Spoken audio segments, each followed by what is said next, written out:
के पीछे delicious restaurant में आओ, मिंग चेन चिल्लाया। जी हाँ लॉर्ड ड्यूक, चीफ स्टीवर्ड जीफी ने सम्मानपूर्वक स्वीकार किया, लेकिन फिर पूछने से पहले झिझकते हुए कहा, तो क्या मुझे पहले मिस्टर और दूसरे मिस्टर को बुलाना चाहिए? मिंग चेन ने कहा, ठीक है, ऐसा ही करो। मुझे परवाह नहीं कि दूसरे पक्ष के पास क्या क्या चालें हैं, मैं चाहता हूं कि वे बुरी तरह मरें। जब यह सब हो रहा था, देव और फेई हो स्वादिष्ट व्यंजन चट कर रहे थे। कुछ ही क्षणों बाद फेई हो ने अचानक खाना बंद कर दिया, उठ खड़ा हुआ और देव से कहा, युवा गुरु, मैं एक व्यक्ति से मिलने जा रहा हूँ, वह यहाँ लोटोंग साम्राज्य में है और हमारे असुर द्वार का शिष्य भी है। मैं उसे युवा गुरु का स्वागत करने के लिए ले जाऊंगा। अगर उसे पता चलता कि युवा गुरु लोटोंग साम्राज्य में है, तो वह बहुत खुश होता। असुर द्वार का शिष्य, क्या यही वजह है कि फेई हो ने एक ड्यूक के बेटे को मारने की हिम्मत की?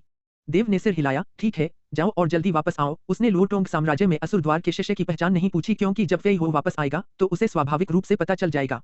जी हाँ युवा गुरु, फेई हो ने सम्मानपूर्वक उत्तर दिया और फिर मुड़कर चला गया। कुछ ही देर बाद फेई हो एक विशाल हवेली के सामने प्रकट हुआ और मुख्य द्वार के ऊपर एक बोर्ड लगा था, मार्शल हवेली। लूटोंग साम्राज्य में सेनापति, ड्यूक, मार्क्विस तो थे, लेकिन मार्शल सिर्फ एक ही था। लूटोंग साम्राज्य का मार्शल 3 पीढ़ियों के शासकों के बाद भी वही रहा और उसने लूटोंग साम्राज्य को कई बार विपत्तियों से बचाया था। इस कारण उसका एक उच्च पद था और वह केवल एक व्यक्ति के आदेश का पालन करता था। उसे राजा के सामने घुटने टेकने से छूट थी और सेना में उसका सर्वोच्च सम्मान था। हालांकि जब फेई हो मार्शल भवन में प्रवेश करना चाहता था तो उसे रोक दिया गया। मार्शल भवन में अतिक्रमण करने की हिम्मत कौन करता है? फेई हो ने कुछ नहीं कहा, बस एक सोने की प्लेट निकाली। सोने की प्लेट देखते ही सैनिक का चेहरा एकदम बदल गया। उसके चेहरे पर जो अहंकार था वह गायब हो गया जब उसने तुरंत घुटने टेककर मैं प्रभु को नमस्कार करता हूँ कहकर अभिवादन किया। फेई हो के हाथ पर सोने की प्लेट उसे लोटोंग साम्राज्य के मार्शल हाउतियान ने 1 दशक से भी पहले दी थी। आप खड़े हो सकते हैं, मैं आपके मार्शल से मिलना चाहता हूँ, फेई हो ने कहा। सिपाही खड़ा हुआ और झिझकते हुए उसने सम्मानपूर्वक उत्तर दिया, महाराज, मार्शल को कुछ समय पहले ही महल में बुलाया गया था और वह इस समय महल में नहीं है। क्या? वह महल में नहीं है? फेई हो की भौहें सिकुड़ गईं। ऐसा ही है महाराज, सिपाही ने उत्तर देते हुए अपना सिर नीचे कर लिया। अभी किसी को महल में भेजकर मार्शल को बताइए कि उनके छोटे भाई मिलने आए हैं और स्वादिष्ट रेस्टोरेंट में उनका इंतजार करेंगे, फेई हो ने कहा। छोटे भाई? सिपाही को उम्मीद नहीं थी कि यह साधारण सा दिखने वाला अधेड़ आदमी, जिसने आम लोगों से अलग कपड़े नहीं पहने थे, मार्शल का छोटा भाई होगा। हालांकि प्रवेश द्वार पर तैनात सिपाही मार्शल को सूचित करने महल में जाने से हिचकिचा रहे थे। मेरी सोने की थाली ले लो और जाओ, अगर कुछ हुआ तो मैं जिम्मेदारी लूंगा, लेकिन अगर तुम इस मामले में देरी करोगे और कुछ हो गया तो तुम्हारी जान की कोई गारंटी नहीं होगी। फेई हो ने सोने की थाली सैनिकों पर फेंकी और कप्तान उसे पकड़ने के लिए तेजी से आगे बढ़ा। जी हाँ महाराज, कप्तान ने मना करने की हिम्मत नहीं की। फेई हो मुड़ा और चला गया। जैसे ही फेई हो मुड़ा और डिलीशियस रेस्टोरेंट की ओर बढ़ा, मिंग चेन अपनी हवेली से विशेषज्ञों के एक समूह के साथ डिलीशियस रेस्टोरेंट में पहुंच गया था और दरवाजा तोड़कर अंदर घुस गया था। पहली मंजिल पर मौजूद सभी ग्राहक डर गए और चौंक गए जब उन्होंने मिंग चेन और उसके आदमियों को आक्रामक तरीके से अंदर घुसते देखा। ओह, मैं लॉर्ड ड्यूक हूँ, क्या ड्यूक का हमारे रेस्टोरेंट से कोई मामला है? जब रेस्टोरेंट मालिक ने मिंग चेन को देखा तो वह तेजी से आगे बढ़ा और विनम्रता से पूछा। मिंग चेन ने मालिक की बात अनसुनी कर दी और बगल में खड़े एक गार्ड की ओर मुड़कर पूछा, क्या वे ऊपर हैं? हाँ लॉर्ड ड्यूक, गार्ड ने तुरंत जवाब दिया। मिंग चेन की आंखों में एक ठंडी चमक दौड़ गई और उसके हाथों ने पीछे खड़े आदमियों को इशारा किया, जल्दी से ऊपर जाओ और दूसरी मंजिल को घेर लो, अपने कुछ गार्ड नीचे छोड़ दो, यहाँ से एक मक्खी भी नहीं उड़नी चाहिए। उसने रेस्टोरेंट मालिक को धक्का दिया और अपने कई जानकारों से घिरा हुआ दूसरी मंजिल पर पहुंच गया। पापा, यह वही है, यह वही बच्चा है, मिंग जिया चिल्लाया। वे अभी दूसरी मंजिल पर पहुंचे ही थे कि गंजे मिंग जिया की नजर खिड़की के पास बैठे देव पर पड़ी। मिंग चेन को यह देखकर हैरानी हुई कि देव अकेला है और उसने भौहें चढ़ाते हुए पूछा, दूसरा कहाँ है? लॉर्ड ड्यूक, यह तो अच्छा है, अगर हम पहले छोटे वाले को पकड़ लेंगे तो बड़ा वाला तो बच ही नहीं पाएगा, चीफ स्टीवर्ड जीफी ने मुस्कुराते हुए मिंग चेन के पास पहुंचते हुए कहा। देव धीरे से उठा और ड्यूक के महल के पहरेदारों और विशेषज्ञों को, जिन्होंने दूसरी मंजिल को घेर रखा था, ठंडी निगाहों से देखा। सच तो यह था कि देव ने उन्हें खिड़की से ही देख लिया था जब वे डिलीशियस रेस्टोरेंट की ओर बढ़ रहे थे। 7वें, 8वें, 9वें और यहाँ तक कि 10वें क्रम के इतने सारे विशेषज्ञों से घिरे होने के बावजूद वह शांत भाव से बोला, क्योंकि उसे पूरा विश्वास था कि वह बिना किसी नुकसान के बच निकलेगा। देव की युद्ध भावना की अलौकिक प्रतिभा, अंतरिक्ष में छिपने की क्षमता, चौथे क्रम में पहुंचने के बाद शुरुआती 6 सांसों से 10 सांसों तक ही टिक सकी। 10 सांसों के समय में देव की तेजी के साथ वह मिंग चेन की नजरों से बिना किसी निशान के ओझल हो गया। उसकी नजर गंजे मिंग जिया पर पड़ी और वह हंसा। मुझे उम्मीद नहीं थी कि तुम इतनी हिम्मत कर पाओगे, क्या तुम्हें डर नहीं लग रहा कि मैं तुम्हारी खोपड़ी पर तिदर परत काट दूंगा? मिंग जिया और उसके साथ के लोग हैरान थे, यह बच्चा उन सबके सामने कैसे शांत रह सकता था। यहाँ तक कि उसने यह भी कहने की हिम्मत की कि वह मिंग जिया का सिर काट देगा। आश्चर्य के बाद क्रोध आया और मिंग जिया का चेहरा भद्दा हो गया और वह दहाड़ उठा, इस बच्चे के हाथ पैर काट दो मेरे लिए। हाँ युवा स्वामी। 7वें क्रम के योद्धा देव की ओर दौड़े और जैसे ही एक रक्षक की तलवार देव पर वार करने ही वाली थी, दूर से एक आवाज गूंजी, किसने मेरे युवा स्वामी को चोट पहुंचाने की हिम्मत की? हवा में लहरें उठी और बिजली की एक चमक बन गई। जिन रक्षकों को बिजली जैसी ऊर्जा ने मारा था, उनके शरीर में कंपन महसूस हुआ, सुन्न हो गए और उन्होंने हिलना बंद कर दिया। फेई हो, जो मार्शल मेंशन गया था, आखिरकार लौट आया था। रेस्टोरेंट से कुछ दूरी पर ही जब फेई हो ने डिलीशियस रेस्टोरेंट की दूसरी मंजिल का दृश्य देखा तो उसने एक युद्ध कौशल का इस्तेमाल किया जिसका उसने बहुत समय से इस्तेमाल नहीं किया था, बिजली गिरने की आवाज। बिजली गिरने की आवाज ली म्यू के आकाशीय सिंह की दहाड़ जैसी थी।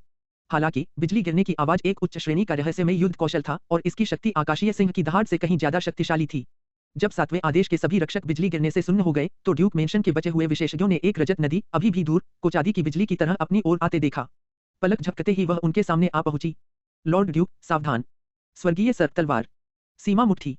इस समय तक फेई हो, जो सिल्वर रिवर में बदल चुका था, उनके सामने खड़ा था और ड्यूक की हवेली के सबसे शक्तिशाली विशेषज्ञ मिस्टर फर्स्ट और मिस्टर सेकंड ने एक साथ अपनी चालें चली और फेई हो पर भीषण प्रहार किए।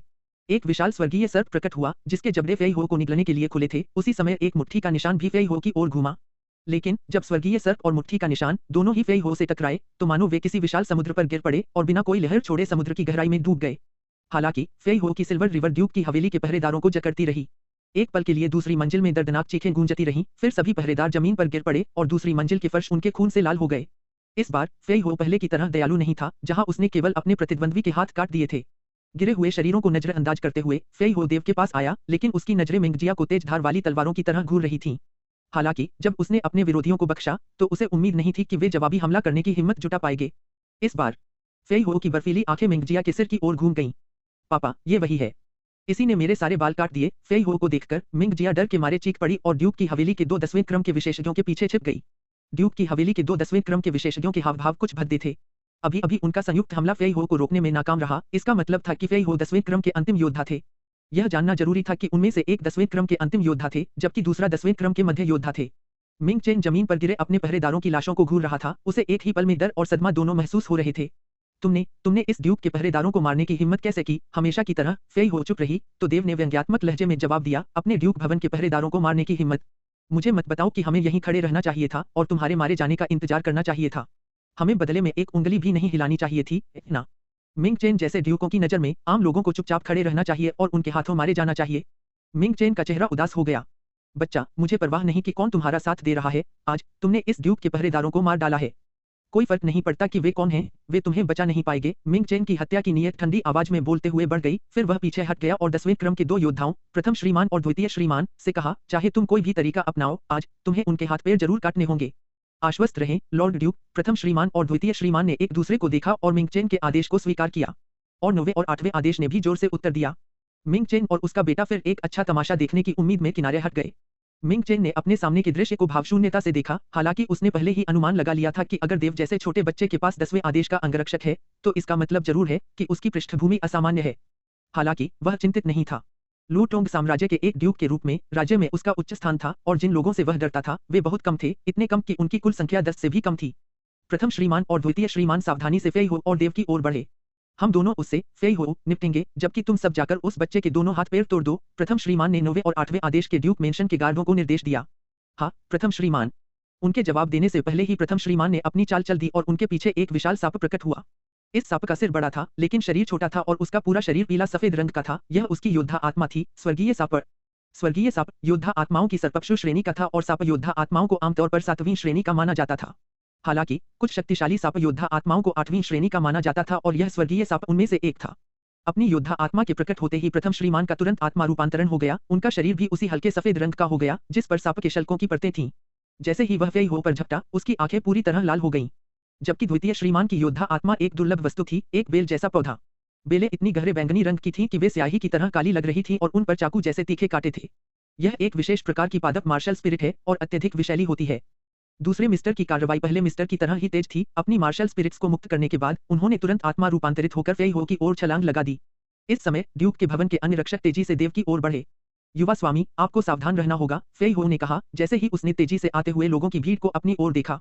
अचानक उसकी रजत नदी मार्शल स्पिरिट 10 मीटर लंबी होकर प्रकट हुई और देव को घेर लिया, उसकी रक्षा की। उसके हाथ ड्यूक के भवन के रक्षकों के कई हमलों को रोक रहे थे। देव के कंधे पर बैठा छोटा बैंगनी बंदर असामान्य रूप से शांत था।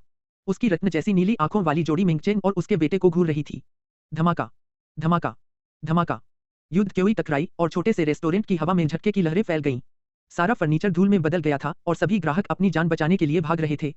प्रथम श्रीमान और द्वितीय श्रीमान ने कभी सोचा भी नहीं था कि फेई हो 10 से ज्यादा लोगों के सभी हमलों को बिना एक कदम भी हिले रोक सकता है। इससे उनके चेहरे गुस्से से लाल हो गए। फेई हो की ताकत उनकी उम्मीदों से कहीं ज्यादा थी और सबसे आश्चर्यजनक बात थी उसकी युद्ध भावना, जो इतनी विकसित हो गई थी कि वह अपने स्वामी को 5 गुना मजबूत बना सकती थी। सामान्यतः सिल्वर रिवर युद्ध भावना वाला 10वें क्रम का योद्धा अपनी ताकत को अधिकतम 4 गुना ही बढ़ा सकता था। ड्यूक मेंशन के योद्धा एक ही समय में हैरान और क्रोधित थे, जिसने उन्हें लगातार हमला करने के लिए प्रेरित किया। हालांकि फेई हो बहुत ताकतवर था, वह एक साथ इतने सारे विशेषज्ञों के सामने ज्यादा देर तक नहीं टिक सका और अंत में हर बार जब वह किसी हमले को रोकता तो उसके चेहरे का रंग थोड़ा फीका पड़ जाता। फेई हो का शरीर इतना मजबूत हो गया था कि उसकी सिल्वर रिवर इतनी घनी हो गई थी कि वह पारे जैसी लग रही थी।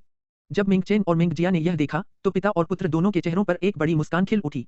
अगर मेरे युवा स्वामी को कोई नुकसान पहुंचा तो तुम्हें बहुत पछतावा होगा, पिता और पुत्र की घिनौनी मुस्कान देखकर फेई हो ने उन्हें याद दिलाया, जबकि उसके हाथ हमलों को रोकते रहे। मिंग चेन मुस्कुराया, पछतावा? मैं, मिंग चेन, पछतावे जैसा शब्द अपने शब्दकोश में नहीं है। मैं न सिर्फ तुम्हारे हाथ पैर काटना चाहता हूं, बल्कि तुम दोनों को शहर की सड़कों पर घुमाने के बाद तुम्हें सबके सामने मैं देखना चाहता हूं कि तुम दोनों को कौन बचा सकता है। और इसी समय मार्शल हाउटियन अभी अभी महल से लौटे थे और जब उन्होंने स्वादिष्ट रेस्टोरेंट की दिशा से युद्ध की हुई ऊर्जा के विस्फोटों को महसूस किया तो वे आश्चर्यचकित रह गए, क्योंकि स्वादिष्ट रेस्टोरेंट मार्शल हवेली से ज्यादा दूर नहीं था और क्योंकि फेई हो 10वीं क्रम के अंतिम योद्धा थे, इसलिए ऊर्जा कंपन दूर तक जा सकती थी। 10वीं क्रम के अंतिम योद्धा मार्शल हाउटियन की भौहें तन गईं। हालांकि शाही शहर में लड़ाइयां आम हैं, फिर भी इनमें 10वीं श्रेणी के योद्धा का शामिल होना कम ही होता है। मार्शल, लगता है यह स्वादिष्ट रेस्टोरेंट की जगह से आया है, हाउटियन के बगल में खड़े एक गार्ड ने कहा। और इसी समय मार्शल हवेली के मुख्य द्वार पर पहरा दे रहे गार्ड कैप्टन ने देखा कि मार्शल वापस आ गए हैं और जल्दी से ऊपर जाकर बताया, मार्शल, कुछ देर पहले कोई आया और बोला कि वह आपका छोटा भाई है, और उसने मार्शल से मिलने के लिए मार्शल की सोने की प्लेट निकाली। फिर गार्ड के कैप्टन ने सोने की प्लेट निकाली और मार्शल हाउटियन को दिखाई। छोटे भाई, हाउटियन ने गार्ड कैप्टन से सोने की प्लेट ली, उसके चेहरे पर खुशी साफ झलक रही थी। यह वही सोने की प्लेट थी जो उसने एक दशक से भी पहले अपने छोटे भाई को दी थी। मेरा छोटा भाई कहाँ है? उसने पूछा। उसे कनिष्ठ भाई फेई हो को देखे हुए बहुत समय हो गया था और उसे उम्मीद नहीं थी कि उसका कनिष्ठ भाई यहाँ आएगा। जब वे मिलेंगे तो उन्हें फिर से साथ में शराब पीनी होगी। गार्ड कैप्टन एक पल के लिए झिझका, फिर ईमानदारी से बताया, मार्शल को जवाब देते हुए, जब वह यहाँ था तो मैंने उसे बताया था कि तुम्हें महल में बुलाया गया है और वह यह सोने की थाली छोड़कर चला गया, यह कहकर कि वह स्वादिष्ट रेस्टोरेंट में तुम्हारा इंतजार करेगा। स्वादिष्ट रेस्टोरेंट? हाउटियन का चेहरा उतर गया, क्योंकि उसे स्वादिष्ट रेस्टोरेंट की दिशा से लगातार बढ़ती युद्ध की हुई ऊर्जा का आभास हो रहा था। क्या यह कनिष्ठ भाई मुसीबत में है? जूनियर भाई फेई हो डिलीशियस रेस्टोरेंट में है और वहां से एक जोरदार युद्ध की हुई निकली। इस दुनिया में इतने संयोग नहीं होते, यह जूनियर भाई ही होंगे। एक पल में ही हाउटियन को यकीन हो गया। तुमने पहले क्यों नहीं कहा? हाउटियन गार्ड कैप्टन पर गरजा। गार्ड कैप्टन इतना डर गया कि उसका कलेजा फटने ही वाला था, उसने मार्शल को इतने गुस्से में कभी नहीं देखा था। मार्शल, मैं गार्ड के कैप्टन ने समझाने की कोशिश की, लेकिन हाउटियन सुनना नहीं चाहता था। इसके बजाय वह आकाश की ओर जोर से चिल्लाया, आयरन क्लो कोंडोर। हाउटियन की चीख के बाद ऊपर हवा में एक चील की तीखी चीख सुनाई दी और एक विशाल धूसर कोंडोर प्रकट हुआ, लगभग 5 मीटर लंबा। उसके धूसर पंख मानो लोहे के बने हों और सूरज की रोशनी में तेज रोशनी बिखेर रहे हों। उसके बड़े पंजे ऐसे लग रहे थे जैसे वह किसी हाथी को आसानी से चीर सकता हो। हाउटियन आयरन क्लो कोंडोर की पीठ पर कूद पड़ा और वे डिलीशियस रेस्टोरेंट की दिशा में गायब हो गए। लू टोंग साम्राज्य में राज्य के शासक के अलावा केवल मार्शल हाउटियन को ही शाही शहर में उड़ने की अनुमति थी।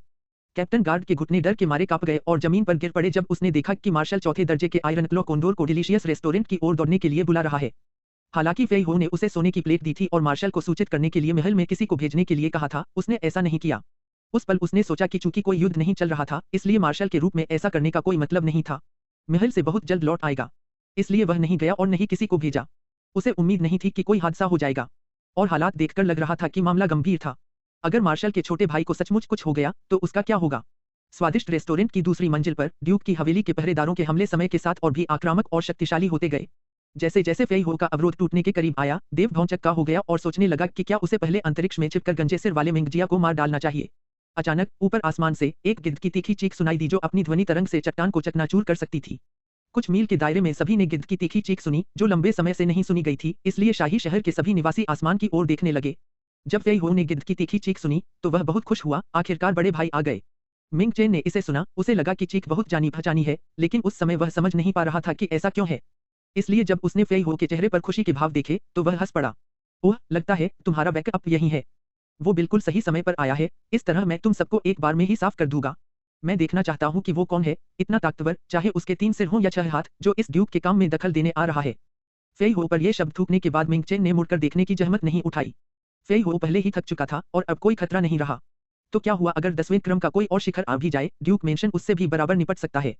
मिंग चेन पीछे नहीं मुड़ा, हालांकि उसका बेटा मिंग जिया जब कोंडोर की तीखी चीख गूंजी तो मुड़ा और जब उसने हवा में विशाल ग्रे कोंडोर और उसकी पीठ पर उसकी आकृति देखी तो सदमे से उसका जबड़ा खुला रह गया। वह डर गया और उसका शरीर ऐसे कांपने लगा मानो सिर से पैर तक पिस्सुओं से ढका हो। पापा, पापा, उसकी जबान मानो गांठ में फंसी हुई थी जब उसने हताश होकर अपने पिता को पुकारा, फिर भी कोई सुसंगत वाक्य नहीं बना पा रहा था। अपने बेटे के व्यवहार में कुछ गड़बड़ देखकर उसने भौहें चढ़ाते हुए कहा, तुम किस बात से घबरा रहे हो? अगर आसमान भी तुम पर गिर पड़े तो पिताजी उसे संभाल लेंगे। यह कहकर वह पलटा, अपने बेटे को असंतोष से देखा। बेकार, अगर वह इतनी छोटी सी बात पर इतना डर गया तो भविष्य में ड्यूक का पद कैसे संभाल पाएगा। फिर उसने अपने बेटे की निगाहों का पीछा करते हुए ऊपर देखा। अपने बेटे की तरह उसे भी तुरंत एक विशाल पक्षी का आकार दिखाई दिया और उसकी पीठ पर अपने सुनहरे कवच में प्रतिष्ठित मार्शल हाउटियन बैठे थे। मार मार, मिंग चेन हकलाया और उसे चक्कर आने लगा मानो आसमान सीधे उस पर गिर पड़ा हो।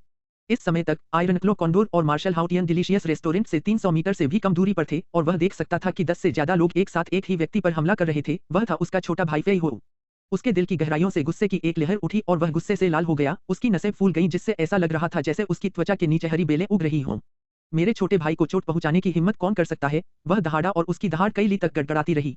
उसके शरीर से एक भारी दमनकारी वातावरण फूट पड़ा। सेनापतियों के राजा का आभामंडल। कई ली के भीतर सभी निवासियों ने उसकी क्रोधित गड़गड़ाहट भरी आवाज सुनी। मार्शल हाउटियन आयरन क्लो कॉन्डोर की पीठ से कूद पड़े और बवंडर की तरह एक ही छलांग में दसियों मीटर की दूरी पार कर गए। दूसरी मंजिल से ऊपर मार्शल हाउटियन ने रेस्टोरेंट की दूसरी मंजिल पर अपना फरसा गिरा दिया। स्वर्ग का प्रकोप। जैसे ही परशुराम नीचे गिरा, परशुराम की जंजीरों से बंधी हुई आकृतियां नीचे की ओर गिर पड़ीं। और जब ड्यूक मिंगचेन ने मार्शल हाउटियन के शब्द सुने तो उनके हृदय की रक्तवाहिकाएं लगभग फट गईं। जूनियर जूनियर भाई, मार्शल का जूनियर भाई। वह तुच्छ आम आदमी असल में मार्शल का जूनियर भाई था। ड्यूक की हवेली से हमलावरों ने बस एक तेज चीख सुनी और अचानक आसमान से एक छाया उतरी। जैसे ही उन पर भयानक परशुराम बरसने लगे, वे चौंक गए और पीछे हटना चाहते थे, लेकिन तब तक बहुत देर हो चुकी थी। रेस्टोरेंट की दूसरी मंजिल पर चीखें सुनाई देने लगीं क्योंकि सभी हमलावर बल से बह गए थे और फर्श ऐसे कांप रहा था जैसे अभी ढह जाएगा। प्रथम श्रीमान और द्वितीय श्रीमान के मुंह से खून की धार बह निकली। उनके चेहरे डर से भर गए। दो जोड़ी आंखों ने जल्दी से चारों ओर देखा और पाया कि उन दोनों के अलावा बाकी सभी मृत। एक ही बार में 2 10वें आदेश घायल हो गए और 10 से ज्यादा 8वें और 9वें आदेश नष्ट हो गए। ऐसी भयानक शक्ति। बस दोनों ने जल्दी से ऊपर देखा और उस व्यक्ति को नीचे तैरते हुए देखा। यकीन नहीं कर पा रहे थे। हाओ मार्शल हाउतियान। मक्खियों को भगाने के बाद मार्शल हाउतियान फेई हो की ओर बढ़े। उनकी गहरी आवाज में पूछा, कनिष्ठ भाई, आपके वरिष्ठ भाई को देर हो गई, क्या आप ठीक हैं? मुस्कुराते हुए फेई हो ने अपने सामने खड़े व्यक्ति की ओर देखा और कहा, मैं ठीक हूँ। फिर मार्शल की नजर देव पर पड़ी। जब वह हवा में था तो उसने देखा था कि उसका कनिष्ठ भाई इस छोटे बच्चे की रक्षा के लिए अपनी पूरी ताकत लगा रहा था। यह छोटा बच्चा क्या है? क्या वह छोटे भाई का पोता हो सकता है?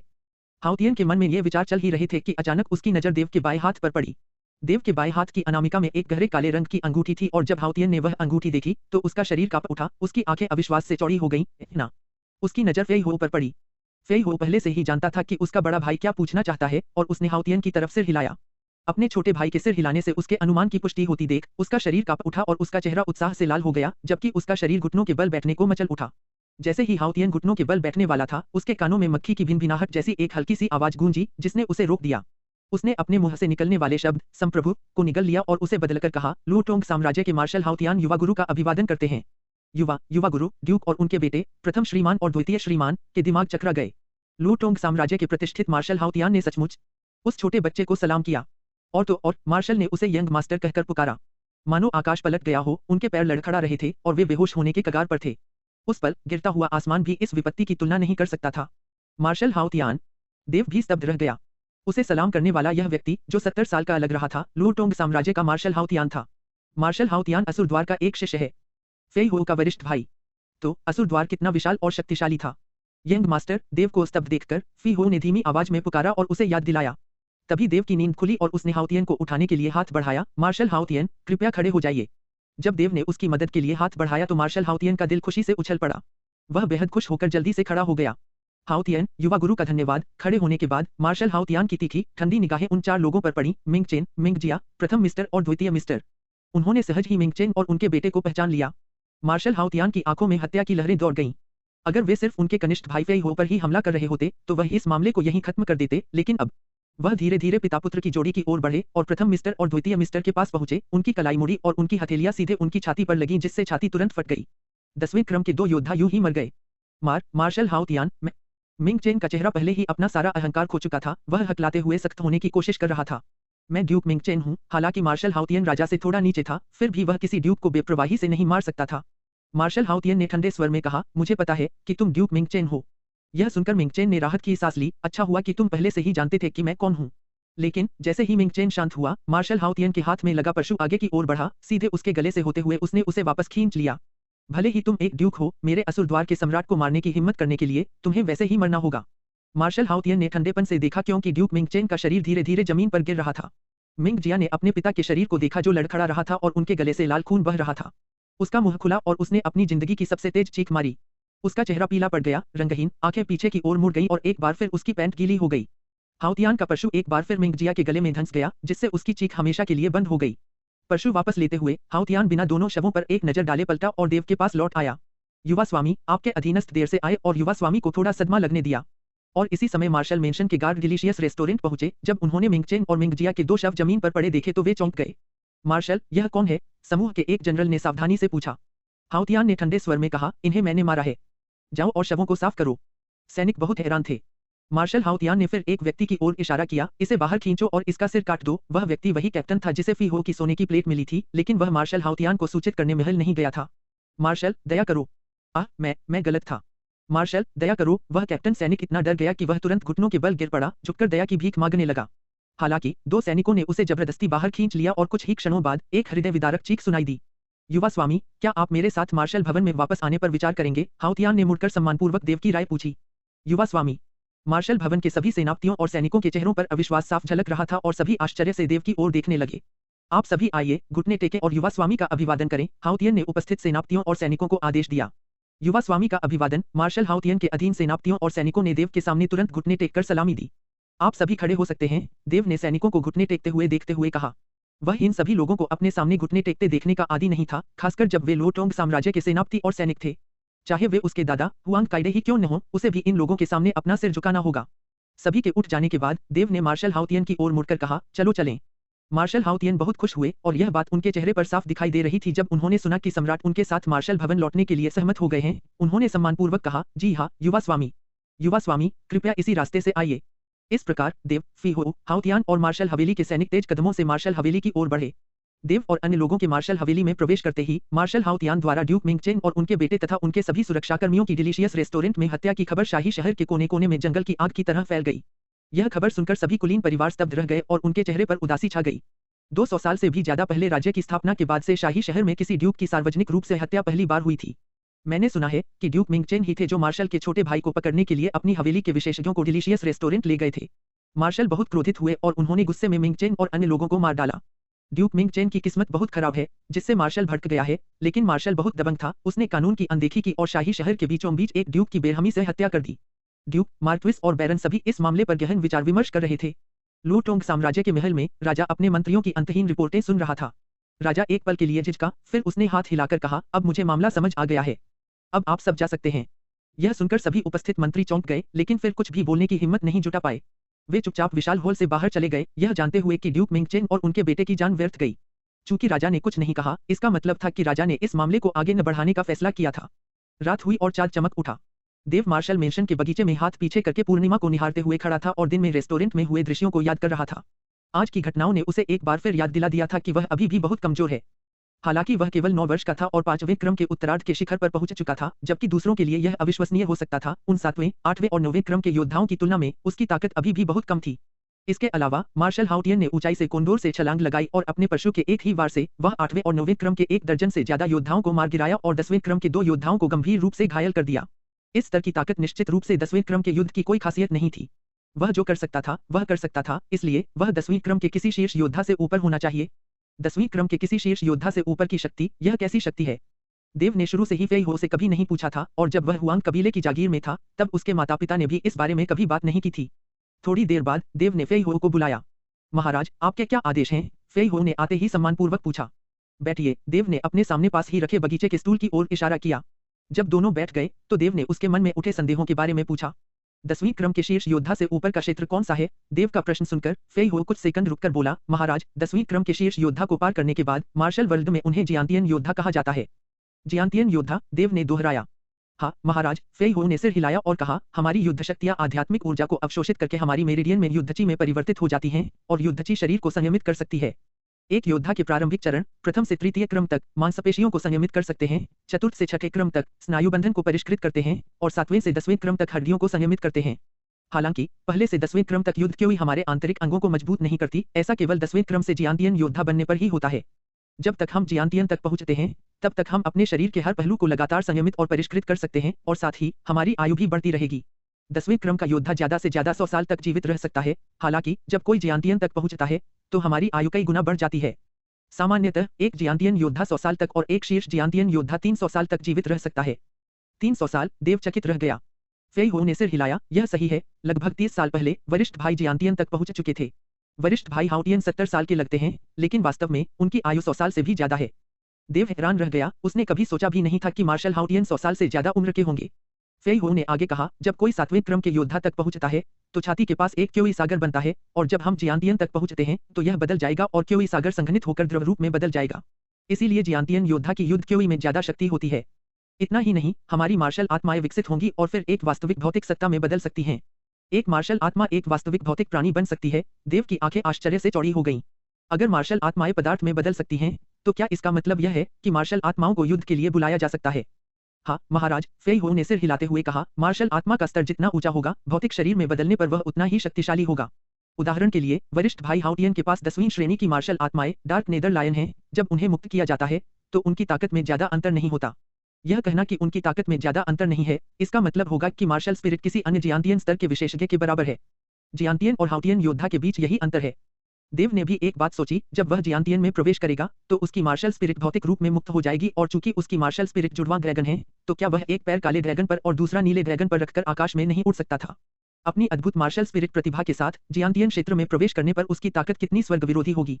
लेकिन जियांतियन क्षेत्र में प्रवेश करना बहुत मुश्किल है, बहुत मुश्किल। देव अपनी मार्शल स्पिरिट के जियांतियन क्षेत्र में आगे बढ़ने और उसकी ताकत के बारे में दिवा स्वप्न देख रहा था। फेई हो आह भरते हुए कह रहा था, जियांतियन क्षेत्र में प्रवेश पाने के लिए किसी भी अवसर के लिए कम से कम 10वीं श्रेणी की मार्शल स्पिरिट या उससे ऊपर की मार्शल स्पिरिट की आवश्यकता होती है।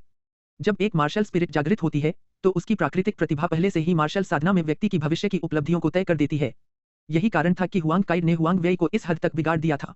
क्योंकि हुआंग वेई के पास 10वीं श्रेणी की मार्शल स्पिरिट थी, इसलिए जब तक हुआंग वेई के साथ कोई दुर्घटना नहीं हुई, वह अपने जीवनकाल में जियांतियन क्षेत्र में प्रवेश कर सकता था। जियांतियन क्षेत्र में प्रवेश पाने के लिए 10वीं श्रेणी की मार्शल स्पिरिट या उससे ऊपर की मार्शल स्पिरिट होनी चाहिए, देव ने पूछा। फेई हो कुछ देर चुप रहा, फिर उसने आगे कहा, जरूरी नहीं, कुछ लोग जियांतियन तक पहुंचने में कामयाब रहे, लेकिन 10वीं श्रेणी की मार्शल स्पिरिट होने की तुलना में यह मुश्किल है। ऐसी कहानियां भी हैं जो कहती हैं कि 8वीं श्रेणी की मार्शल स्पिरिट वाले कुछ लोग भी आगे बढ़ पाए। अफसोस की बात है कि इन कहानियों के समर्थन में बहुत कम सबूत हैं। 8वीं श्रेणी की मार्शल स्पिरिट वाले लाखों लोगों में से शायद कोई भी जियांतियन क्षेत्र में कदम नहीं रख पाया। 7वीं, 6ठी और 5वीं श्रेणी की मार्शल स्पिरिट के लिए चाहे वे कितनी भी मेहनत या प्रयास करें, वे कभी भी इसमें सफल नहीं हो पाएंगे। देव ने सिर हिलाया, अगर उसकी मार्शल स्पिरिट 7वीं श्रेणी की होती तो वह चाहे कितना भी समय और पसीना बहा ले, जियांतियन में कभी आगे नहीं बढ़ पाता। शुक्र है उसकी मार्शल स्पिरिट 7वीं श्रेणी की नहीं थी। तो क्या जियांतियन क्षेत्र से ऊपर भी योद्धा हैं? देव की आंखें फेई हो में गड़ गईं। फेई हो चौंक गया और फिर उसने सिर हिलाया। महाराज, वास्तव में जियांतियन से ऊपर एक उच्चतर लोक है। सुनी सुनाई बातों के आधार पर जियांतियन से ऊपर के लोक को संत लोक कहा जाता है, और संत लोक में कदम रखने के बाद व्यक्ति की आयु 1000 वर्ष तक बढ़ जाती है। शरीर विषों से प्रतिरक्षित और इस्पात की तरह कठोर हो जाता है, मानो अमर शरीर हो। हालांकि यह सब पाना स्वर्ग तक पहुंचने से भी कठिन है। स्वर्ग तक चढ़ने से भी कठिन, देव चौंक गया।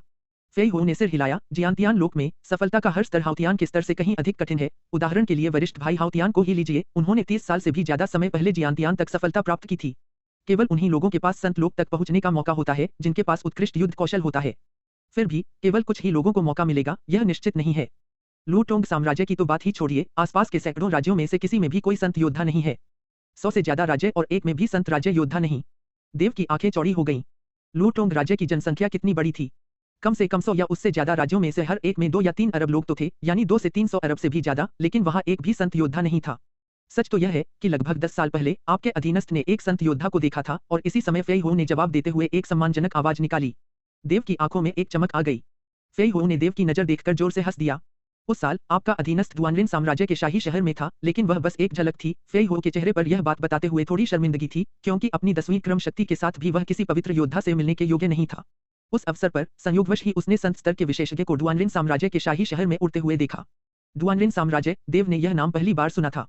फेई हो ने समझाते हुए कहा, लू टोंग साम्राज्य दुआनलिन साम्राज्य के अंतर्गत आने वाले 1000 राज्यों में से एक है। हालांकि लू टोंग साम्राज्य के आसपास के 100 राज्यों में कोई संत स्तर का योद्धा नहीं है, फिर भी दुआनलिन साम्राज्य के पास साम्राज्य की रक्षा के लिए एक संत स्तर का योद्धा है।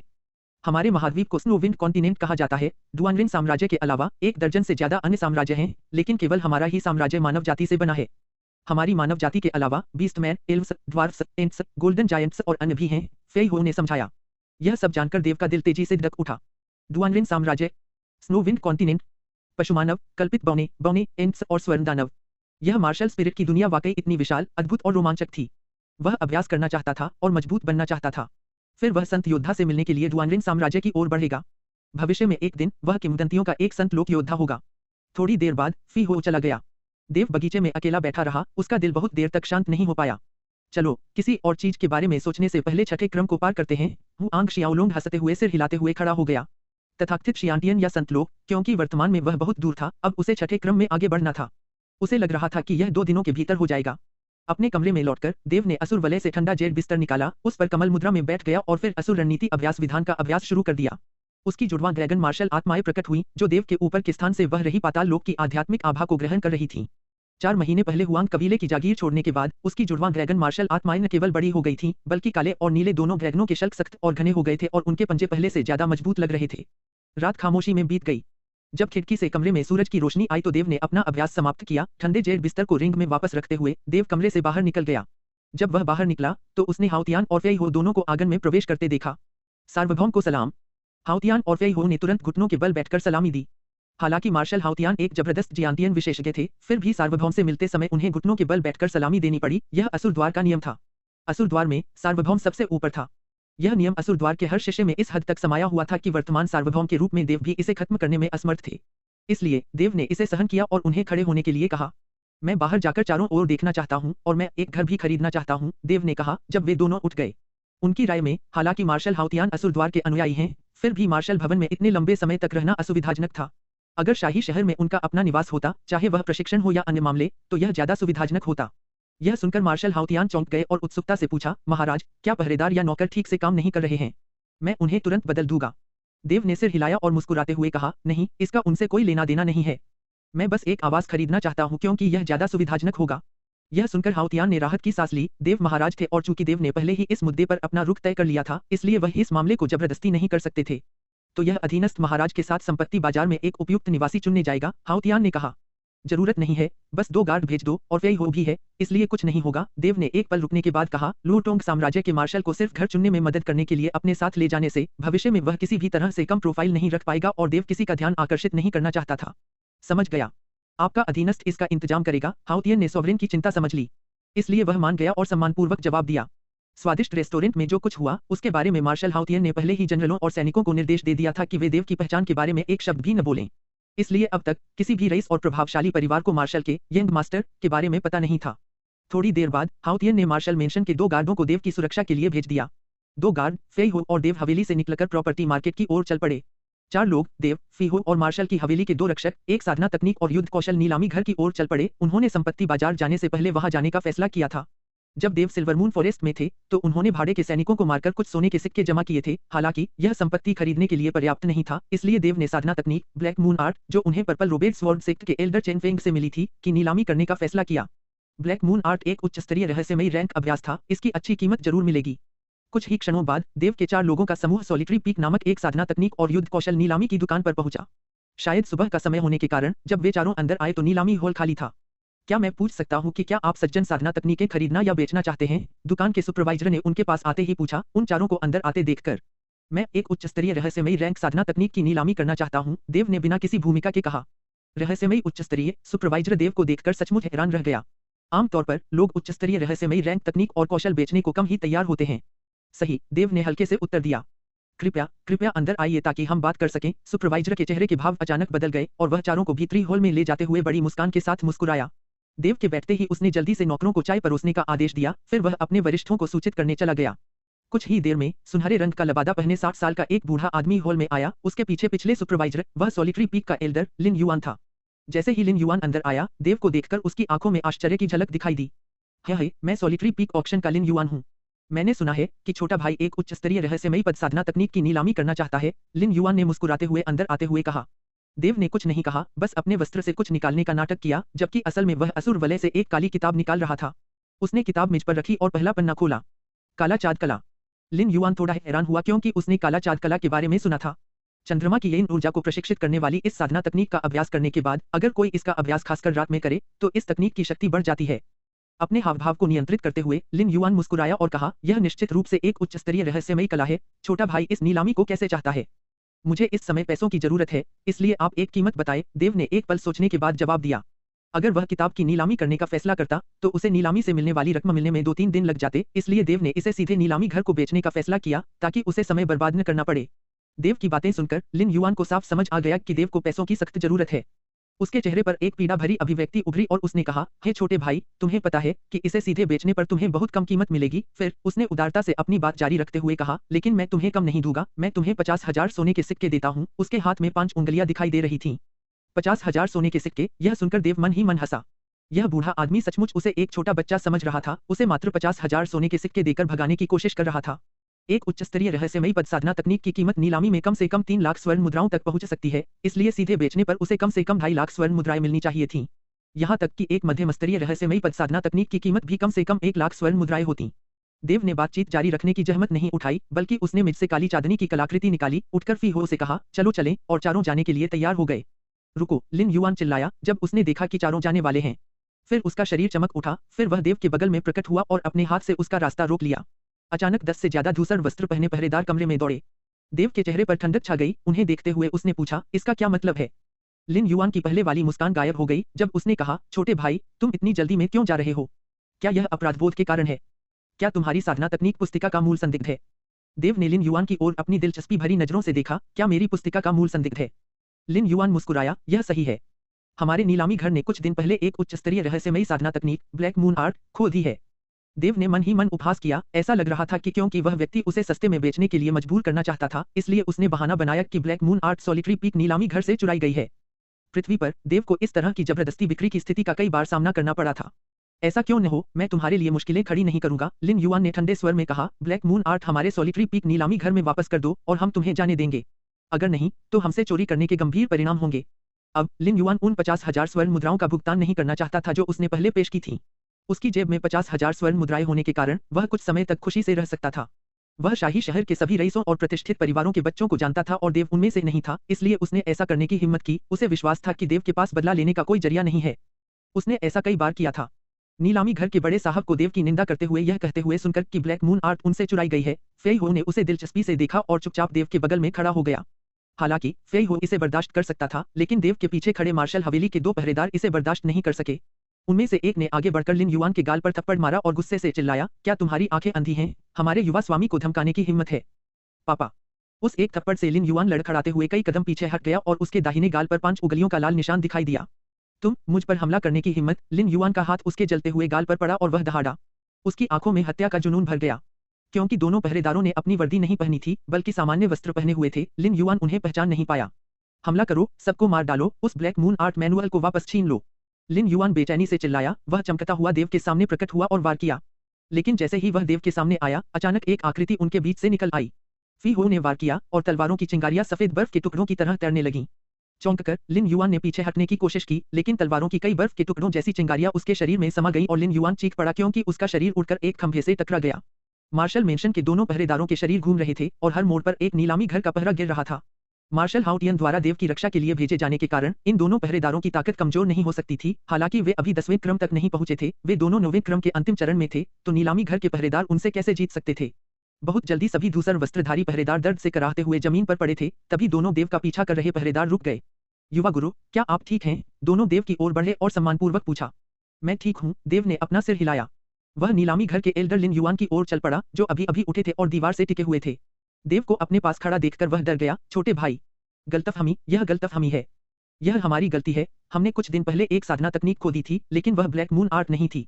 मैं गलतफहमी में था, मेरा यह सुअर का सिर, इतना मूर्ख, मौत का हकदार। कोई गलतफहमी? देव ने व्यंग्य किया। क्या तुम्हें यकीन है कि तुम्हारी नीलामी में कोई साधना तकनीक पुस्तिका ब्लैक मून आर्ट नहीं है? देव को जरूर पता था कि नीलामी घर की तथाकथित खोई हुई पुस्तिका इसी एल्डर लिन युआन ने गढ़ी थी। ऐसी कोई बात नहीं थी। लिन युआन ने हताश होकर एक कठोर मुस्कान निकाली जो रोने से भी ज्यादा बदसूरत थी।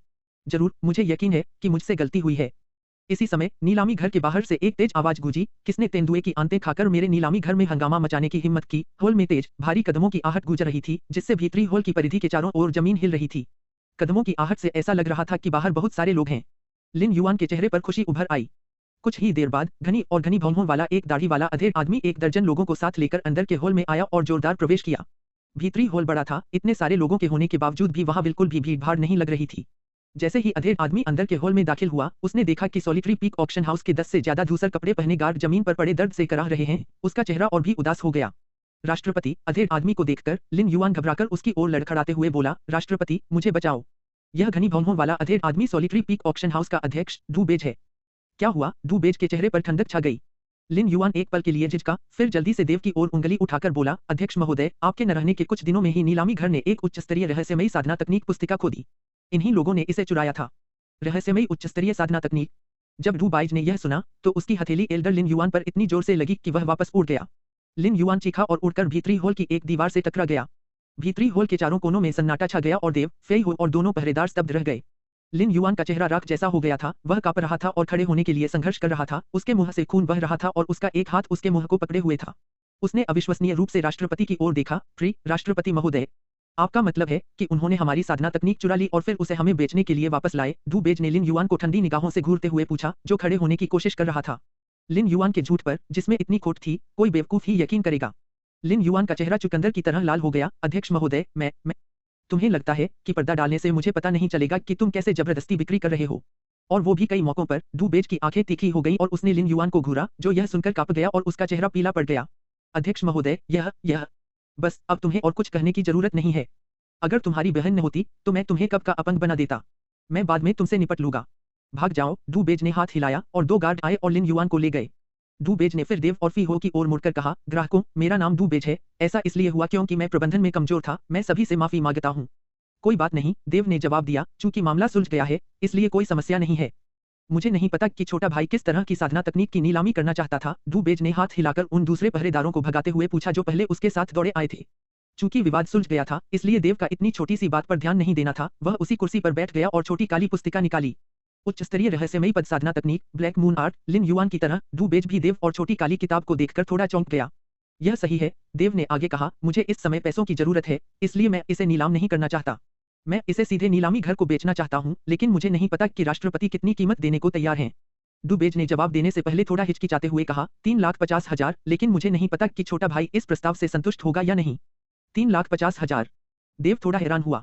अगर इस मैनुअल की नीलामी होती तो इसकी कीमत इतनी हो सकती थी, लेकिन वह सीधे नीलामी घर से लेन देन कर रहा था, फिर भी डू बेज ने इतनी ऊंची कीमत लगाई। हालांकि देव जल्दी ही समझ गया कि डू बेज ने उसे यह प्रस्ताव इसलिए दिया क्योंकि वह सद्भावना दिखाना चाहता था। इसलिए देव ने विनम्रता का दिखावा नहीं किया और ब्लैक मून आर्ट मैनुअल को 3,50,000 सोने के सिक्कों में बेच दिया। थोड़ी देर बाद डू बेज ने खुद देव को बाहर भेज दिया। अध्यक्ष महोदय, वह ब्लैक मून आर्ट मैनुअल हालांकि एक उच्च स्तरीय रहस्यमयी पद साधना तकनीक है, फिर भी उसे 3,50,000 में खरीदना क्या बहुत ज्यादा नहीं है? डू बेज के पीछे खड़े एक बुजुर्ग ने सावधानी से पूछा। इसके अलावा उन्होंने हमारे रक्षकों को भी घायल कर दिया। डू बेज ने देखा चारों लोगों को जाते हुए देखकर उसकी आंखों में एक चमक सी आ गई और उसने सिर हिलाते हुए कहा, तुम समझ नहीं रहे हो। उसे लग रहा था कि ये चारों उतने सीधे सादे नहीं हैं जितने ऊपर से लग रहे थे। अगर वह देव के साथ अच्छे संबंध बना सके तो नीलामी घर को इससे बहुत फायदा हो सकता है। देव का 4 लोगों का समूह नीलामी घर से निकलकर प्रॉपर्टी बाजार की ओर चल पड़ा। कुछ विकल्पों पर विचार करने के बाद देव ने आखिरकार 2.5 लाख सोने के सिक्कों में तियानजुआन आंगन पर फैसला किया। यह तियानजुआन आंगन मार्शल की हवेली के काफी पास था, जो 3 गलियों की दूरी पर था, यानी लगभग आधे घंटे की दूरी पर। और यह तियानजुआन आंगन विशाल था और लगभग 1000 वर्ग मीटर में फैला था। यही एक कारण था कि देव ने इसे चुना। देव अपनी सेना विकसित करना चाहता था और विशाल स्थान प्रशिक्षण को सुविधाजनक बनाता। हालांकि उसे असुर द्वार का शासक कहा जाता था, फिर भी असुर द्वार को उसकी अपनी शक्ति नहीं माना जा सकता। तियानशुआन प्रांगण के मामले निपटाने के बाद देव उन तीनों के साथ दास बाजार गया। आखिरकार एक हवेली के रखरखाव के लिए नौकरों की जरूरत तो होती ही है। जब देव दास बाजार से बाहर आया तो फी हो और 2 रक्षकों के पीछे 16 दास थे। उनमें से 4 पशु मानव थे, 2 योगिनी जाति के थे, 2 पर्वतीय बौने थे और बाकी 8 मानव थे। फी हो को यह अजीब लगा कि देव ने 2 बौनों को खरीदने का फैसला किया, क्योंकि आमतौर पर लोग उन्हें नौकर के रूप में नहीं चुनते, लेकिन देव शासक था, इसलिए उसके कार्यों पर सवाल उठाने का उसे कोई हक नहीं था। नए खरीदे गए दासों के साथ देव मार्शल के भवन में लौटने के बजाय सीधे अपने नए भवन तियानशुआन भवन में लौट गया। तियानशुआन भवन पहुंचकर देव ने भवन का भ्रमण किया। कुल मिलाकर उसमें 1 दर्जन से ज्यादा कमरे, कई छोटे आंगन और पीछे की ओर एक विशाल खुला स्थान था। देव को यह जगह बहुत संतोषजनक लगी। हालांकि भवन कुछ समय से खाली पड़ा था और कुछ दीवारों का रंग उखड़ रहा था और जगह जगह खरपतवार उग रहे थे। 16 दासों में से देव ने बोली नामक एक पशुपुरुष को चुना और उसे अन्य दासों के साथ मिलकर भवन की सफाई का काम सौंपा। उचित व्यवस्था करने के बाद देव के 4 लोगों का समूह तियानशुआन भवन से निकलकर मार्शल के भवन में लौट आया। मार्शल हवेली के आधे रास्ते में देव को अचानक पीछे से एक जानी पहचानी आवाज सुनाई दी, जियाओलोंग। देव चौंक गया और पलटा, लेकिन एक साया उसकी ओर झपटा था। वह ली लू थी। क्या ली लू को कांगलान काउंटी में नहीं होना चाहिए था? वह शाही शहर में कैसे आ गई? जियाओलोंग, यह तो तुम ही हो। ली लू चेहरे पर एक बड़ी मुस्कान लिए देव की ओर दौड़ी और उसे गले लगा लिया। किसी लड़की के शरीर की खुशबू उसकी नाक में समा गई। देव को समझ नहीं आ रहा था कि हंसे या रोए। उसे शाही शहर में लीलू से मिलने की उम्मीद नहीं थी। जियाओलोंग, तुम भी शाही शहर क्यों आए हो? देव ने पूछा भी नहीं था कि लीलू की खुशनुमा आवाज सुनाई दी। शाही शहर भी आए हो? देव को समझ नहीं आ रहा था कि क्या जवाब दे। क्या आप भी कॉस्मिक स्टार अकादमी में पंजीकरण कराने आए थे? ली लू ने पूछा, जबकि देव अभी भी अपने पहले प्रश्न का उत्तर देने के लिए संघर्ष कर रहा था। कॉस्मिक स्टार अकादमी में नामांकन के लिए पंजीकरण, देव हक्का बक्का रह गया। इस समय ली चेंग और ली रेजिडेंस के कुछ अंगरक्षक उनके पास पहुंच गए थे। ली चेंग ही ली लू को रॉयल सिटी लेकर आया था। चाचा, देव ने ली चेंग का अभिवादन किया। ली लू की बाहों से छूटने की कोशिश कर रहा था।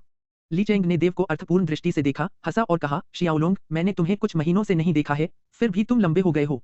पिछले कुछ महीनों में ली लू ने तुम्हें बहुत याद किया है। पापा, आप क्या कह रहे हैं? ली लू ने शर्माते हुए 2-3 बार पैर पटकते हुए विरोध किया। ली चेंग हंसा और फिर फेई हो की ओर मुड़ा। नमस्ते, सीनियर फेई हो। खबर फैल गई थी कि फेई हो ने हुआंग कबीले की जागीर के पुराने कुलपति हुआंग काइडे को एक ही चाल में हरा दिया था, जिससे उनकी 10वीं क्रम की शक्ति चरम पर पहुंच गई थी। जाहिर है ली चेंग को इसकी खबर मिल गई थी।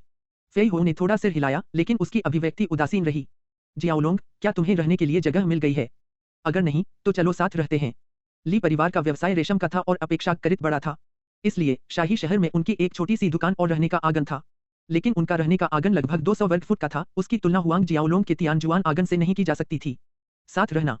हुआंग जियाओलोंग ने ली लू को घूरा और जवाब देने से पहले अपनी लार निगल ली। जरूरत नहीं है, मुझे रहने के लिए जगह मिल ही गई है। ओह, ली लू ने निराश होकर मुंह बनाया, लेकिन बहुत जल्दी ही उसके चेहरे पर फिर से एक मुस्कान आ गई, जिससे 2 प्यारे से गड्ढे दिखाई दिए। यह शाही शहर बहुत बड़ा है, कैंगलान काउंटी शहर से भी बड़ा।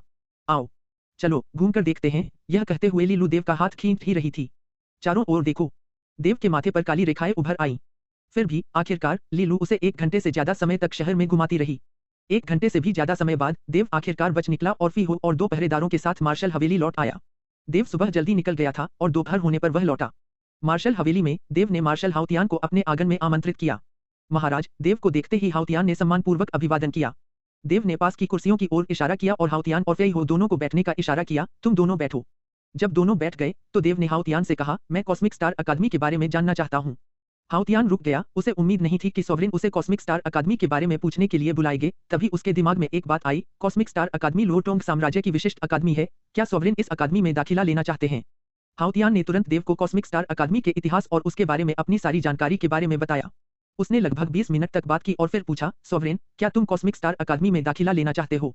देव ने असुर रणनीति का अभ्यास किया था और उसके पास असुर तलवार कौशल और असुर दानव पंजा था, इसलिए उनके विचार से यह उतना महत्वपूर्ण नहीं है कि उन्हें कॉस्मिक स्टार अकादमी में प्रवेश मिला या नहीं।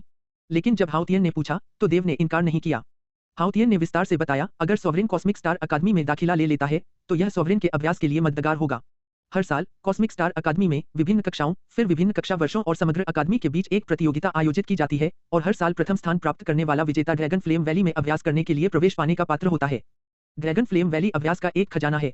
यह न केवल भौतिक शरीर को परिष्कृत कर सकता है, बल्कि युद्ध क्योई ग्रेड को भी बेहतर बना सकता है। ड्रैगन फ्लेम वैली भौतिक शरीर को परिष्कृत कर रहा है और युद्ध क्योई ग्रेड में सुधार कर रहा है। देव चकित रह गया। यह पहली बार सुन रहा था कि ऐसी चीजें भी हैं जो युद्ध क्योई ग्रेड को बढ़ा सकती हैं। हाँ, सॉवरेन, इस ड्रैगन फ्लेम वैली में एक प्राकृतिक भूमिगत ड्रैगन शिरा है और यही कारण है कि ड्रैगन फ्लेम वैली में अभ्यास करने से शरीर परिष्कृत और मजबूत होता है और युद्ध क्योई गुण बढ़ता है।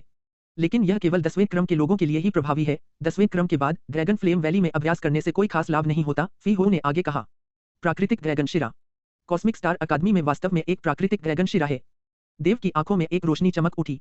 हालांकि यह केवल 10वें क्रम के लोगों को ही लाभ पहुंचाती है, फिर भी यह अविश्वसनीय है और वर्तमान देव के लिए इससे मिलने वाले लाभ बहुत बड़े होंगे।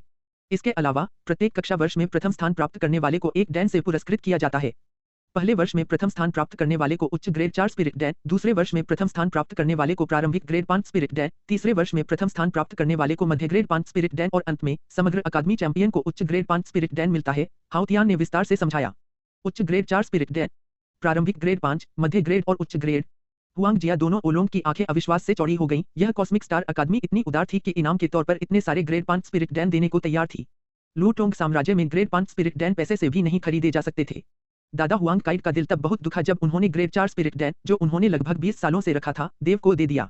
इसके बजाय देव ने ड्रैगन टाइगर फंडामेंटल डैन अपने पिता हुआंग पेंग को दे दिया और वह भी केवल ग्रेड 4 स्पिरिट डैन ही था।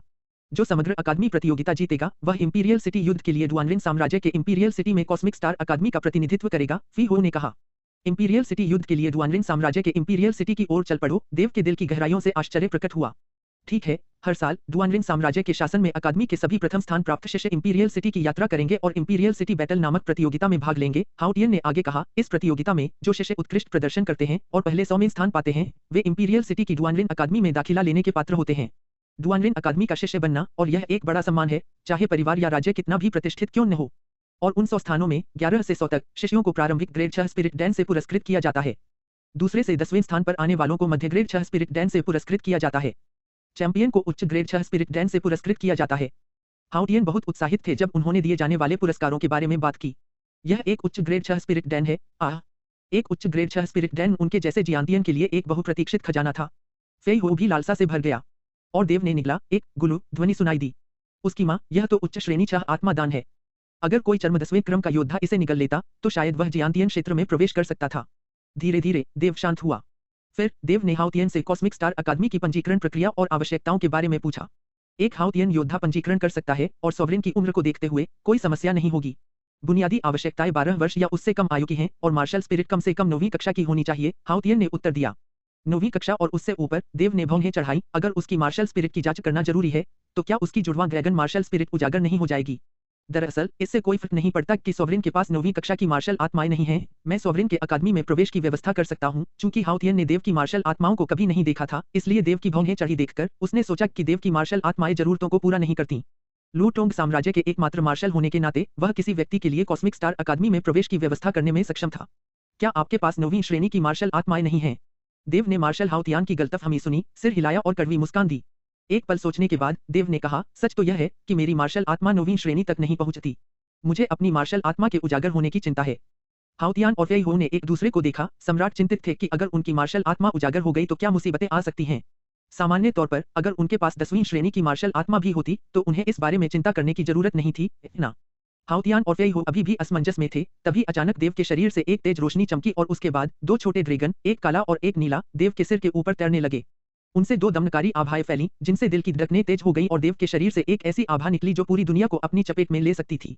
वे दोनों हक्के बक्के रह गए जब वे देव के पीछे तैरती मार्शल आत्माओं को देख रहे थे। उनके शरीर कांप रहे थे। उन्हें सामने के दृश्य पर विश्वास करने की हिम्मत नहीं हो रही थी। जुड़वा मार्शल आत्माएं, फेई हो कांपती आवाज में चिल्लाया। सॉवरेन की मार्शल आत्मा, पौराणिक जुड़वा मार्शल आत्माएं निकलीं। एक ड्रैगन, जुड़वा ड्रैगन, अद्भुत प्रतिभाशाली जुड़वा मार्शल आत्माएं। मार्शल हाउटियन उत्साह से कांप उठा। उसकी जीभ गांठदार हो गई और वह स्पष्ट रूप से बुदबुदाने लगा। हे भगवान, जुड़वा शानदार मार्शल आत्माएं। ये वास्तव में सॉवरेन की मार्शल आत्माएं हैं। हाउटियन और फेई हो दोनों इतने उत्तेजित हो गए कि उन्हें बेहोशी सी महसूस हुई। बिना किसी चेतावनी के दोनों अपनी सीटों से उछल पड़े और देव के सामने दंडवत हो गए। सॉवरेन सर्वत्र अजेय, सॉवरेन सर्वत्र अजेय। हर बार जब वे साष्टांग प्रणाम में सिर झुकाते तो उनके शब्दों की प्रशंसा करते उनका सामान्य शांत और उदासीन भाव उत्साह में खो जाता। मार्शल हाउतियान और फेई हो को बार बार नारे लगाते हुए झुकते देखकर देव स्तब्ध रह गया। अवाक, वह मन ही मन फूट फूट कर हंसा। यह तो अद्भुत प्रतिभाशाली जुड़वा मार्शल आत्माएं हैं। क्या तुम दोनों को इतना उत्साहित होने की जरूरत है?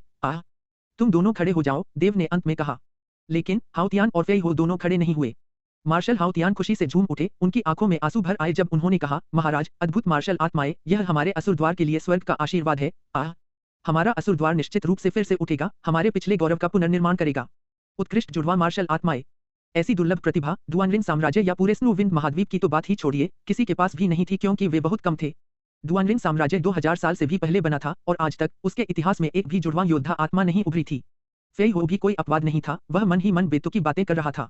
उनका उत्साह थोड़ा कम होने में 10 मिनट लगे। फिर दोनों खड़े होने को तैयार हुए, लेकिन वे अभी भी पूरी तरह शांत नहीं हुए थे।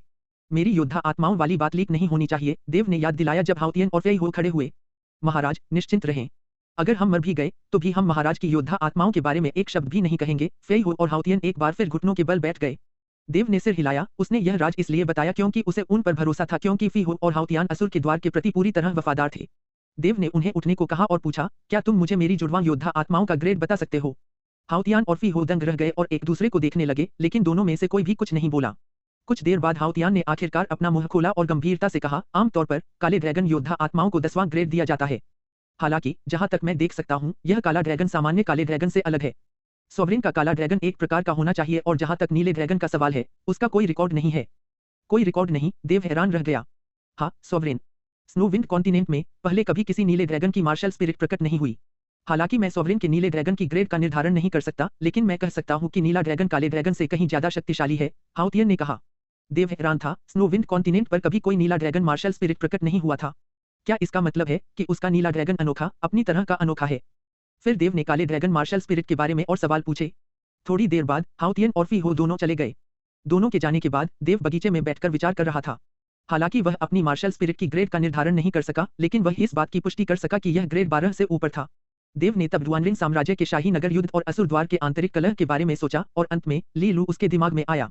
इन चीजों के बारे में ज्यादा न सोचना ही बेहतर है, कड़ी ट्रेनिंग करना ही बेहतर है। देव खड़ा हो गया, वह सी तक पहुंचना चाहता था। कॉस्मिक स्टार अकादमी में दाखिला लेने से पहले 10वां क्रम। देव अपने कमरे में लौटा और ठंडा जेड बिस्तर निकाला, वह बिस्तर पर बैठ गया और असुर रणनीति चलाने लगा, जबकि उसके पीछे जुड़वां ड्रैगन प्रकट हुए, उभरते हुए पाताल लोक के आध्यात्मिक आभा को निगलते हुए। युद्ध क्योई उसकी शिराओं और शिराओं में गर्जना कर रही थी और छठे क्रम के अवरोध से टकरा गई। स्थिति इसी तरह चलती रही और समय बिना किसी पूर्व सूचना के बीतता गया। तभी अचानक अंडे के छिलके के टूटने जैसी एक दरार ने, जिसे केवल देव ही सुन सकता था, सन्नाटा तोड़ दिया। देव की आंखों में खुशी साफ झलक रही थी। छठे क्रम की सफलता। युद्ध क्योई शरीर के माध्यम से तरंगों के रूप में चौड़ी शिराओं में प्रवाहित हुई और उसे गाढ़ी युद्ध क्योई से भर दिया। रात बीत गई। देव अपने कमरे से बाहर आया, कुछ हल्का वार्म अप किया और बगीचे की ओर चल पड़ा। उसकी हथेली अचानक एक लोहे के खंभे से टकराई और लोहे के खंभे पर उसकी हथेली के निशान वाला 1 इंच का गड्ढा दिखाई दिया, जिससे वह लगातार कंपन करता रहा। छठे क्रम में आगे बढ़ने के बाद देव की युद्ध क्यू अब 1 दर्जन पत्थरों के बराबर हो गई और प्रत्येक हथेली की ताकत 2000 जिन तक पहुंच गई। उसी समय देव ने देखा कि जब उसकी हथेली ने प्रहार किया तो उसकी मांसपेशियों की विस्फोटक शक्ति पहले से कहीं ज्यादा और बहुत मजबूत हो गई। छठे क्रम में आगे बढ़ने के बाद अपनी शक्ति और सामर्थ्य का परीक्षण करने के लिए देव उछला, देव के हाथ में 2 ब्लेड दिखाई दिए और वह नीचे झूल गया। तलवार की असंख्य किरणें एक प्रचंड वर्षा आगन में बदल गईं, जो आगन पर हावी हो गई। हवा गर्जने जितनी तेज सीटी बजा रही थी। इसके बावजूद अजीब बात यह थी कि पूरा आगन तूफानी क्षेत्र में होने के बावजूद घास और फूलों पर कोई असर नहीं पड़ा, जिससे यह लगता था कि हमले का जमीन पर कोई असर नहीं हुआ। पहले वार के बाद देव ने दूसरा वार किया। इस बार तलवारों की असंख्य रोशनियां बूंदों में बदल गईं और हर बूंद एक छोटी मक्खी के आकार की थी। बिना ध्यान केंद्रित किए उसकी आवाज सुनना मुश्किल था। पिछले कुछ महीनों के अभ्यास ने उसकी समझ को और बढ़ा दिया था, जिससे असुर के आंसुओं की समझ और भी बढ़ गई थी। उसने यही क्रम दोहराया और पलक झपकते ही 2 दिन बीत गए। पिछले 2 दिनों में देव एक बार भी आगन से बाहर नहीं निकला। उसका सारा समय असुर रणनीति, शरीर कायांतरण शास्त्र और असुर के आंसुओं के अभ्यास में बीता। तीसरे दिन मार्शल हाउतियान कॉस्मिक स्टार अकादमी के लिए एक सिफारिश पत्र लेकर देव से मिलने आए। वह कुछ देर रुके, उन बातों पर जोर दिया जिन पर देव को ध्यान देने की जरूरत थी और फिर उन्हीं अंगरक्षकों को नामांकन के लिए देव और फेई हो के पीछे कॉस्मिक स्टार अकादमी जाने की व्यवस्था की।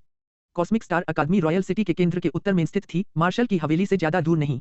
1 घंटे बाद 4 लोगों का समूह विशाल कॉस्मिक स्टार अकादमी के द्वार पर पहुंच गया। देव को सबसे ज्यादा निराशा इस बात की हुई कि पहुंचते ही उसकी मुलाकात ली लू के समूह से हो गई, जो उसी कारण से वहां मौजूद थे। जब ली लू ने देव को द्वार पर देखा तो वह चिल्लाई, शियाओलोंग, और ठीक पिछले दिन की तरह वह दौड़कर उसकी बाहों में समा गई। ली लू ने देव को गले लगा लिया, जिससे आसपास खड़े लोग उनकी तरफ देखने लगे। हालांकि देखने में वे दोनों 9 साल के बच्चे लग रहे थे, लेकिन इतने सारे लोगों का ध्यान उन पर होने के कारण देव को फिर भी थोड़ी शर्म आ रही थी। अंकल, देव ने ली चेंग का अभिवादन किया, जो ली लू के पीछे आ रहा था और खुद को ली लू से अलग करने और उससे कुछ दूरी बनाने की कोशिश कर रहा था। यह लड़की उसे गले लगाने की आदी लग रही थी, क्योंकि हर बार जब वह उसे देखती तो उसे कम से कम एक बार गले लगाना जरूरी लगता। देव को सबसे ज्यादा हैरानी ली चेंग के रवैये से हुई। एक पिता होने के नाते वह अपनी बेटी को कमजोर क्यों नहीं करता। ली चेंग मुस्कुराया और देव की तरफ सिर हिलाया, फिर फेई हो की ओर मुड़कर उसे सम्मानपूर्वक अभिवादन किया।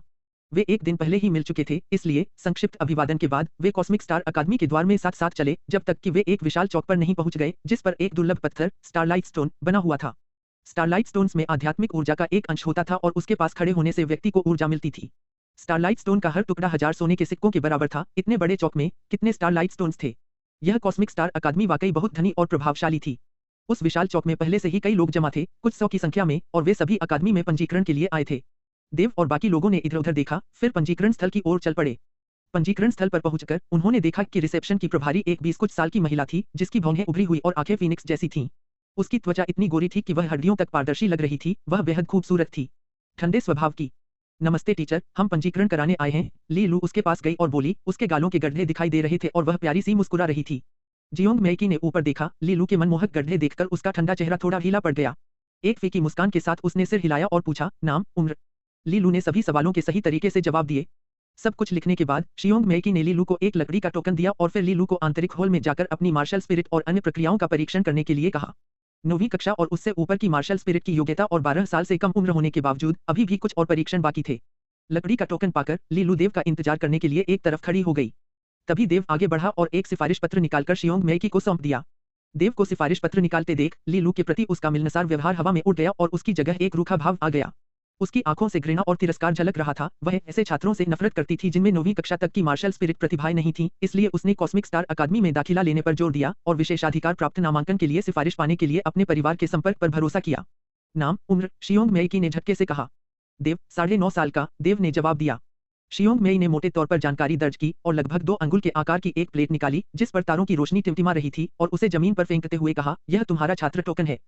टिमटिमाती हुई छात्र प्लेट देव के पैरों के ठीक पास गिरी। यह बिल्कुल स्पष्ट था कि टोकन गलती से नहीं गिरा था। यह देखकर फेई हो और दोनों गार्ड क्रोधित हो गए, लेकिन जैसे ही वे आगे बढ़ने वाले थे, देव ने उन्हें रोक दिया और अपना सिर हिलाया। तभी तीनों ने खुद को संभाला और खुद को संभाला। फेई हो ने छात्र टोकन उठाया। चूंकि शियोंग मैकी ने अपना शिष्यत्व चिन्ह जमीन पर फेंक दिया था, देव अब ऐसे व्यक्ति के साथ विनम्र व्यवहार करने के लिए तैयार नहीं था। उसकी आवाज ठंडी लग रही थी जब उसने पूछा, मैं फीस कहाँ से दूं? शियोंग मैकी ने ठंडे स्वर में जवाब दिया, क्या तुम मूर्ख हो? क्या तुम किसी और से पूछ नहीं सकते?